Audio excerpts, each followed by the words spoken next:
Louise Ritter, Texas Women's University. Before she became an Olympic gold medalist, Louise Ritter was a two-sport athlete at Texas Women's University. But it was in track and field, the high jump in particular, where Ritter made the biggest impact.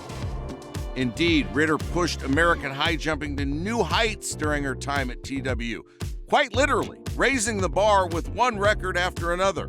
This four-time All-American stamped her name into the history books with 2 collegiate records, both of which were also American records, while claiming 3 consecutive high jump crowns at the AIAW Outdoor Track and Field Championships. Her Olympic story? Well, gold is quite uplifting too. Let's raise the roof as Texas Women's University Louise Ritter takes the stage as a Hall of Famer. Thank you. Louise Ritter, Texas Women's University. You received the first athletic scholarship to Texas Women's University. That had to be big money. Oh, it was big money, but the real story behind it is that it actually happened right here in Eugene, Oregon. I was a senior in high school, and I was at the Olympic trials, and I met a gentleman named Dr. Burt Lyle. And he walked up after the competition, and he said to me, "Where are you going to school?" And I said, "I have not decided yet, but the one thing I do know is that wherever I go, I have to go on a scholarship because I was from a very, very small town, a very large family, and I knew my ticket to get out of Red Oak was going to be through a scholarship." So through the meet, we talked over and over, and by the end of the competition, or by the end of the Olympic trials, he came to me and he offered me a full scholarship and told me it was going to be the first athletic scholarship at Texas Women's University, and it was for $500 a semester. And believe it or not, this tells my age, but at that time, it covered all my tuition, my books, and my room and board. And he kind of sold me at Hayward Field. So from that day on, I've been a true pioneer at Texas Women's University. 500 does not go nearly as far as it used to. I don't think it would buy your lunch now. No. You're 10 years old. You didn't have an easy childhood health-wise, but you're 10 years old. You've got the '68 Mexico games on. We talked about. We all had the little TV with 3 channels, black and white TV back then, and you tell your mom, I'm going to go to the Olympics and get a gold medal. I did, and it's an interesting story because I was sitting in front of the TV. I'd never really been involved in any kind of sports at that time, but I was watching it, and I was so mesmerized with everything that was going on. And I don't remember to this day what event I was watching, but I remember, or my mom reminds me of it, that I said, one day I'm going to win a gold medal too, and my mom gently pat me on the shoulder, as all good supportive parents do, and said, "I know you will, honey," or something like that, or "Sure, you're going to." And it was really funny because it made such an impact on me. I don't know what it was, but from that moment on, I was obsessed with athletics. Everything I tried, every sport. As you said, I was a 2-sport athlete. I was a very good basketball player, but my passion was just the high jump. And I'm kind of like Hollis. Once I started doing it, it became part of my life. It was just something that was very easy, and it just led me down the path I was in.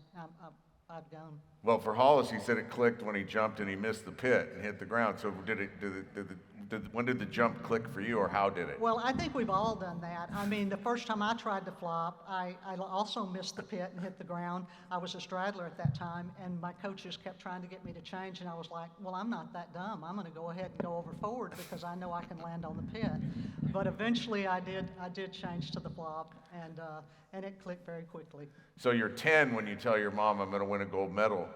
You're 30 when you win that gold medal. Yes, 20 exactly. years later. Exactly 20 years. And that journey was one of exhilaration, but also some exasperation by the time you achieved what you had said you were going to achieve. You had put a lot of pressure on yourself. I absolutely had. I think that, in 1980, I made the Olympic team and we boycotted. And that was when I was one of the top 2 or 3 jumpers in the world. And then in 1984, I decided to stay in the sport.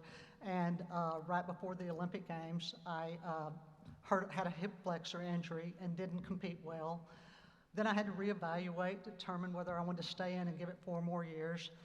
And then in 1987 was one of the best years of my career. I was jumping, I was beating Costantinova the first time. She's the world record holder, and everything was going so swell for me. And then I got the flu and didn't compete well in the World Championships. And that was a time that I really evaluated right after, do I want to continue this or not? And it took a lot of self-reflection, and I decided that everything I'd done at that point hadn't really gotten me to where I needed to be. So I kind of decided to change everything. So I started trying to do things to prevent injuries. And now the younger people do that stuff, but before we would get hurt and then you would treat the injury. So I started kind of eating better. I started doing things to prevent injuries with a chiropractor, with a masseuse and that kind of thing. And things went well for me. And of course, the culmination of it was winning the gold medal in '88. But I think like what we talked about a little bit, my defining moment for me was the relief that I felt after I won that medal in '88, because I felt like then I could look back and if I never took another jump again, or if I never competed another day in my life, I could accomplish what I said I wanted to do as a 10-year-old child. What advice would you give? What advice would you give to yourself looking back? I think that if I had to change anything along the way, I think I may have given some advice to myself about not being quite so hard on myself. I think that I was probably putting more pressure than anyone else was. But when you truly have a dream and a goal, if you're not putting that self pressure on yourself, then it's easy to walk away when things aren't going well. So I don't know really if I would have I'd change anything. I think obviously I got where I needed to go, and I'm sitting here in the Hall of Fame today. So I don't know. I don't think I would change a thing. You were a heck of a basketball player as well. Who you got in the NBA Finals, Boston or Dallas? Well, who do you think? The Dallas Mavericks. Yeah, Dallas all the way. Louise Ritter, Hall of Fame all the way.